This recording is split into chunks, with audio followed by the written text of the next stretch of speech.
Welcome to Bronze Nation TV. Today's episode will be on the Vaquero and its contributions to the American cowboy. So let's start from the beginning. This story is about man, horse, and cattle.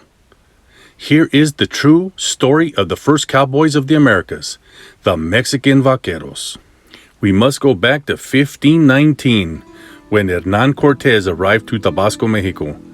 With him, he brought 16 horses. 2 years later, just as Cortés and his men were completing their conquest of the indigenous peoples of Mexico, Captain Gregorio Villalobos brought the first cattle to Mexico. Following, Coronado de Soto brought even larger numbers of cattle from Spain and other Spanish establishments in the Caribbean. Immediately, ranches were established and stocked with cattle and horses.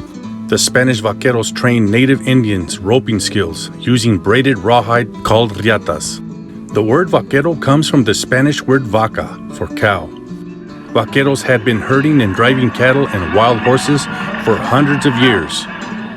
By the early 1700s, many of the vaqueros were mestizos, which is a person of Native American and Spanish ancestry. In 1769, 21 Franciscan missions eventually stretched from San Diego to San Francisco. The missionaries brought with them cattle and, of course, the vaqueros, which were key to the care of these herds. This was the beginning of the California livestock industry.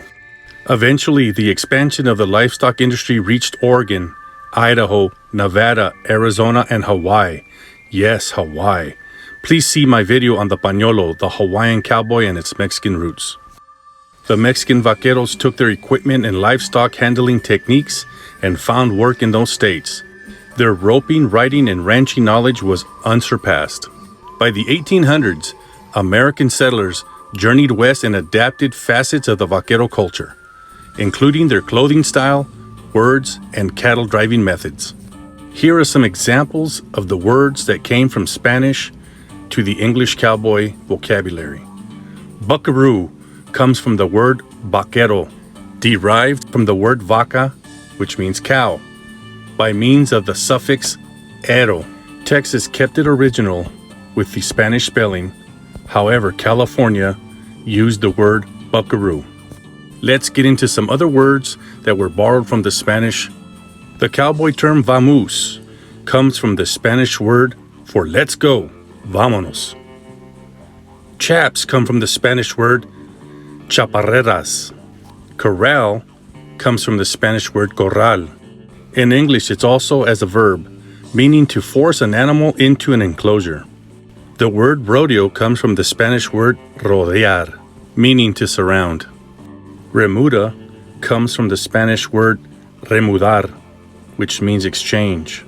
Lasso from the Spanish word lazo.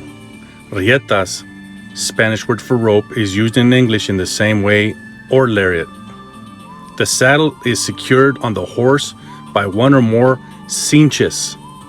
Cinch comes from the Spanish word cincha. The ropes used for roping animals are with a onda, often spelled hondo, a loop or eye in the end of the rope. The list goes on. In addition to words and equipment, branding was also introduced to the cowboys by way of Mexico. In 1854, Texas rancher Richard King traveled to Mexico in hopes of recruiting entire vaquero families. He knew the vaqueros were the answers to his cattle problems. King was very fascinated with their talents to stop a horse in its tracks with the slightest command of the reins. 1860 through 1890 gave birth to the period we know as the Wild Wild West.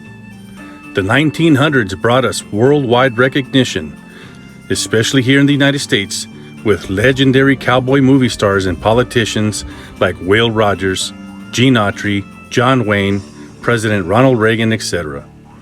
Today, real cowboy life is most visible in Wyoming. You find more cattle than people. Nowhere else has as many cowboys as Wyoming.